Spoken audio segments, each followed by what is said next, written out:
আউযুবিল্লাহি মিনাশ শাইতানির রাজিম বিসমিল্লাহির রহমানির রহিম। আজকে নতুন একটা ভিডিও করব। এটা share analysis government shares part 1। আমি মোহাম্মদ আহসান হাবিব। আমি অর্থনীতির সাবেক ছাত্র, সাবেক ব্যাংকার বাংলাদেশ, বর্তমানে মার্কিন যুক্তরাষ্ট্রে বসবাস করি এবং এখানে আমি একটা সরকারি জব করি। আমার ভিডিও বাংলাদেশে যারা শেয়ারে বিনিয়োগ করেন প্রতিগত বিদ্যা ছাড়াই, শুধু তাদেরকে সচেতন করার জন্যই আমার এই ক্ষুদ্র আয়োজন। জিনিসটা যদি ভালো লাগে সাবস্ক্রাইব করবেন এবং বন্ধু মহলে শেয়ার করবেন। আজকের আলোচনার প্রথম শেয়ারটা হলো, আজকের আলোচনা পুরোটাই হলো 4টা শেয়ার নিয়ে কথা বলবো, পুরোটাই হলো সরকারি শেয়ার। প্রথম শেয়ারটা হলো অ্যাটলাস বাংলাদেশ লিমিটেড, জেড গ্রুপের শেয়ার। 4টা আলোচনা করবো, 4টার মধ্যে 3টাই জেড গ্রুপের শেয়ার। আচ্ছা, এই শেয়ারটা লিস্টেড হয়েছে 1988 সনে, মানে 12 বছর এবং 25 বছর, 27, 37 বছর, বহুত পুরানা শেয়ার। আচ্ছা, এটা যদি আমরা বেসিক ইনফরমেশন দেখি তাহলে দেখব শেয়ার অথরাইজ ক্যাপিটাল হলো 100 কোটি, পেইড আপ ক্যাপিটাল হলো 33.13 কোটি। এটা যদি আমরা ট্র্যাক রেকর্ড দেখি তাহলে দেখব বিগত 5 বছর একদম শূন্য। 2025, 2024, 2023, 2022, 2021 ওনারা কোনো ডিভিডেন্ড দেন নাই, কোনো বোনাস দেন নাই। 2020 সনে তারা 5% ক্যাশ ডিভিডেন্ড দিচ্ছে, কোনো বোনাস দেন নাই। 2019 সনে তারা 5% ক্যাশ ডিভিডেন্ড দিচ্ছে। 2018 সনে তারা 10% বোনাস দিছে। 2017 সনে তারা 2% বোনাস দিছে এবং 10% ডিভিডেন্ড বোনাস দিয়েছে, 2% ক্যাশ এবং 10% বোনাস। এবং 2016-তে 10% ক্যাশ এবং 5% বোনাস। তাহলে 10 বছরের ভিতরে 5 বছর কিছু কিছু দিছে, বিগত 5 বছর থেকে তারা কিছুই দেন না। এটাতে আমরা ইপিএস দেখি তাহলে দেখব গত কোয়ার্টার জুলাই টু সেপ্টেম্বর পর্যন্ত প্রথম কোয়ার্টারে তাদের লস হয়েছে 18 পয়সা। এক বছর আগে 2024 সেপ্টেম্বর থেকে জুলাই থেকে সেপ্টেম্বর পর্যন্ত তাদের লস ছিল 25 পয়সা। আচ্ছা, লাস্ট ক্লোজিং প্রাইস গেছে শেয়ারটার 52 টাকা 53 পয়সা। যে শেয়ারটা 5 বছর থেকে কোনো ডিভিডেন্ড বোনাস দেয় না, সে শেয়ারটা 52 টাকা 53 পয়সায় ট্রেড হয়। আচ্ছা, এটা যদি ন্যাব পার শেয়ার দেখি তাহলে দেখবো 121 টাকা 4 পয়সা। আচ্ছা, শেয়ারটা স্পন্সর শেয়ার হলো, গভর্নমেন্ট শেয়ার হলো 51%, ইনস্টিটিউশনাল হোল্ডিং হলো 16.95 এবং পাবলিক হোল্ডিং হলো 32.05। আচ্ছা, এটা যদি আমরা আরো কিছু দেখি তাহলে এটা দেখবো রিজার্ভ আছে 330 কোটি টাকা এবং তাদের লোন হলো 22 লাখ টাকা। তো লোনটা খুবই কম আছে, কিন্তু কোম্পানি কোনো প্রোডাকশন নাই, কোনো এজিএম করে না, ডিভিডেন্ড দেয় না। তো তারপরে তাদের লোন আছে, খুব নমিনাল লোন 22 লাখ টাকা। কেন নিচ্ছে জানি না। আচ্ছা, আজকের আলোচনার দ্বিতীয় শেয়ারটা হলো বিডি সার্ভিসেস।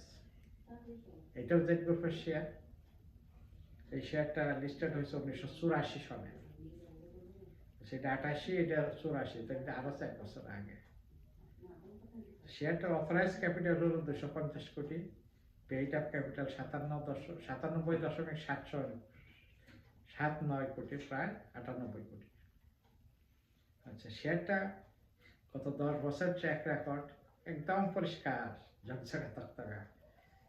2025, 2024, 2023, 2022, 2021, 2020, 2019, 2018, 2017, 2016 এই 10 বছরে তারা একবারও ডিভিডেন্ড দেন নাই, একবারও বোনাস দেন নাই।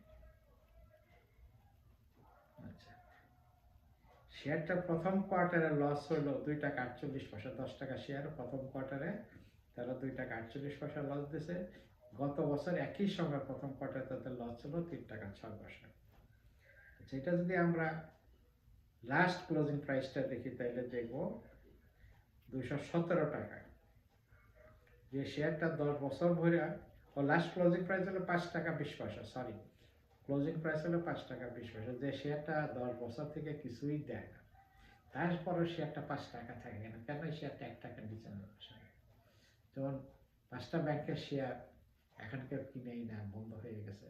সেসব শেয়ার 10 টাকা শেয়ার 1 টাকার নিচে। তাহলে এই শেয়ারটা কেন 5 টাকা 20 পয়সা, কেন এটা নিচে নামে না? আচ্ছা, এটা ন্যাব পার শেয়ার হলো 217 কোটি টাকা। আচ্ছা, এটা তো ন্যাব ভালো 217 কোটি, কিন্তু এই টাকাগুলো কোথেকে আসে? আচ্ছা, এটা গভর্নমেন্ট হোল্ডিং হলো 99.68, মানে 100% গভর্নমেন্ট হোল্ডিং ধরতে গেলে। ইনস্টিটিউশন এখানে নাই, পাবলিক হোল্ডিং হলো 0.13%। আচ্ছা, তাহলে যে শেয়ারটা 100% সরকারি শেয়ার, সে শেয়ারটা 10 বছর থেকে কোনো বোনাস ডিভিডেন্ড দেয় না। আচ্ছা, এদের আরো কিচ্ছা কাহিনী আছে, সেটা আমরা দেখব। এই শেয়ারটা রিজার্ভ মাইনাস হলো, প্লাস না, রিজার্ভ মাইনাস 2734 কোটি টাকা হলো রিজার্ভ মাইনাস। যে শেয়ারটা 100 কোটি টাকার শেয়ার, 2700 কোটি টাকাতে রিজার্ভ মাইনাস মানে লস। সে শেয়ারটা রাখা সরকারের কাছে রাখার দরকারটা কি? আচ্ছা, এটা আরো জিনিস দেখবো।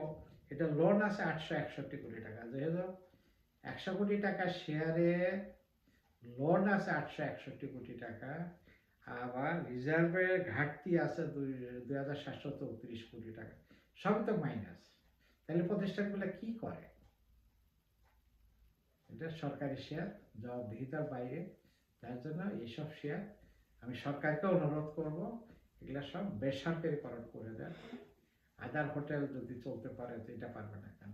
বেসরকারিকরণ করে দেন, ভালো করবে, আপনাদের লস কমবে, সরকারের লস কমবে।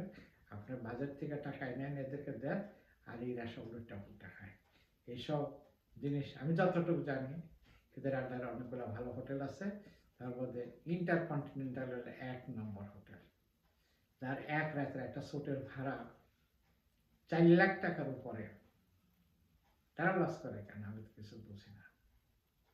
প্রাইভেটে ছেড়ে দেন, বিদেশি কোম্পানিতে দিয়ে দেন, তারা অবশ্যই ভালো করে সেট করে দেন। সুদা কথা না, বিদেশি কোনো কোম্পানি পায় তাদেরকে সেট করে দেন। পরবর্তী শেয়ারটা হলো আজকের আলোচনায় ডেসকো, সেটা জেড গ্রুপের শেয়ার। আচ্ছা, ডেসকো শেয়ারটা জেড গ্রুপের শেয়ার। শেয়ারটা লিস্টেড হয়েছে 2006 সনে।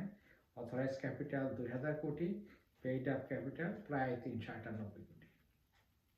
আচ্ছা, এটা যদি আমরা ট্র্যাক রেকর্ড দেখি, তাহলে দেখবো 2025 সনে তারা বোনাস ডিভিডেন্ড কিছু দেন নাই, 2024 সনে তারা বোনাস ডিভিডেন্ড কিছু দেন নাই, 2023 সনে তারা 10% ক্যাশ দিছে, কোনো বোনাস দেন নাই, 2022 সনে তারা 10% ক্যাশ দিছে, 2021 সনে তারা 10% ক্যাশ দিছে। আগে ভালো ছিল, গত 2 বছর থেকে ওনারা হাত পা গুটিয়ে বসে আছেন। আচ্ছা, 2020-এ 10% ক্যাশ, 2019-এ 12% ক্যাশ, 2018-তে 10% ক্যাশ, 2017-তে 10% ক্যাশ এবং 2016-তে 10% ক্যাশ। আচ্ছা, তাহলে ট্র্যাক রেকর্ড তো খুব একটা খারাপ ছিল না। 10 বছরের মধ্যে 8 বছরে তারা ভালো কিছু দিয়ে গেছে। 10% তো খারাপ দিয়ে গেছে। তো 2 বছর তো তারা দেন না, কেন দেন না কোম্পানি বলতে পারবে। এটা ডেস্ক হলো ঢাকা ইলেকট্রিক সাপ্লাই। মানুষ তো কারেন্ট ইউজ করে নাকি? মানুষ তো বিল আগাম দেয়, তাই না? তারপর আপনারা কেন ডিভিডেন্ড দিতে পারেন? আমি তো জানি না। এটা তো না মুদির দোকান বাকি খাইলাম, বাসা পাল্টে আরেক জায়গায় চলে গেলাম, সেরকম তো না। মানুষ এখানে প্রিপেইড মিটার ইউজ করে, কারেন্ট ইউজ করে। তাহলে আপনারা কেন দিতে পারেন না? কোথায় গলদ আছে খুঁজে বের করেন। কারাই গলদের সাথে জড়িত তাদেরকে খুঁজে বের করেন, তাদেরকে শাস্তির আওতায় আনা, ভালো করবেন। আচ্ছা, এটা যদি আমি ইপিএস দেখি, তাহলে দেখব এই বছর প্রথম কোয়ার্টারে জুলাই থেকে সেপ্টেম্বর পর্যন্ত তাদের লাভ হয়েছে 1 টাকা 47 পয়সা। খারাপ না, ভালো লাভ হয়েছে। কিন্তু গত বছর একই সময় তাদের লস ছিল 81 পয়সা। 81 পয়সা লস কভার করে তারা 1 টাকা 47 পয়সা লাভ করছে, ভালো। এটার লাস্ট ক্লোজিং প্রাইস হচ্ছে 20 টাকা 30 পয়সা। এটা ন্যাব পার শেয়ার হলো 36 টাকা 75 পয়সা, খুবই ভালো। এটা গভর্নমেন্টের শেয়ার আছে 67.6। এই যে গভর্নমেন্টের শেয়ার আছে, যার জন্য সব চোর, চুরি হওয়ার কারণেই আজকে কোম্পানিগুলো বেহাল দশা। আচ্ছা, ইনস্টিটিউশনাল হোল্ডিং হলো 23.62 এবং পাবলিক হোল্ডিং হলো 8.6। আচ্ছা, এটা আরো দেখবো, তাদের রিজার্ভও খুব ভালো, 1110 কোটি টাকা রিজার্ভ আছে এবং তাদের লোন আছে 237 কোটি টাকা। 397 কোটি টাকা শেয়ারে 237 কোটি টাকা লোন আছে, সেটা বেশি লোন বলে আমি মনে করি। তাদের প্রচুর রিজার্ভ আছে, তারা দিলে ভালো কিছু দিতে পারে, করতে পারে। কিন্তু সমস্যা হলো সরকারি শেয়ার। সরকার তো কিছু পয়সা পাইতো, যদি এটা ডিভিডেন্ড দিত সরকারের কিছু পয়সা, সরকার পাচ্ছে না, ওই যে চাটার দল চাইটা দিতেছে, যার জন্য এই অবস্থা। আজকের আলোচনার সর্বশেষ শেয়ারটা হলো ইস্টার্ন ট্রাভেলস। খুব ভালো শেয়ার ছিল এক সময়, এখন খুবই খারাপ অবস্থা তাদের। আচ্ছা, এটা যদি আমরা দেখি তাইলে আদার বেসিক ইনফরমেশন দেখি, তাহলে দেখবো শেয়ারটা আসছে 1986 সালে, বহুত পুরানো শেয়ার, 86, 84, 88 এইসব সময় আসছে সরকারি শেয়ার। এটা অথরাইজ ক্যাপিটাল 50 কোটি, পেইড আপ ক্যাপিটাল 26.40 কোটি। এটা যদি আমরা ট্র্যাক রেকর্ড দেখি তাহলে দেখবো 2025 সালে তারা কোনো ডিভিডেন্ড বোনাস দেয় নাই। 2024 সালে তারা মাত্র 2% ক্যাশ ডিভিডেন্ড দিচ্ছে, 2% মানে 20 পয়সা। 2023 দিচ্ছে 3% মানে 30 পয়সা।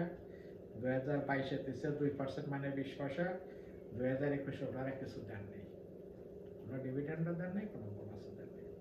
2020 সালে একই অবস্থা, ওরা ডিভিডেন্ড দেন নাই, বোনাস দেন নাই। 2019 সালে তারা 5% বোনাস ডিভিডেন্ড দিচ্ছে, কোনো বোনাস দেয় নাই।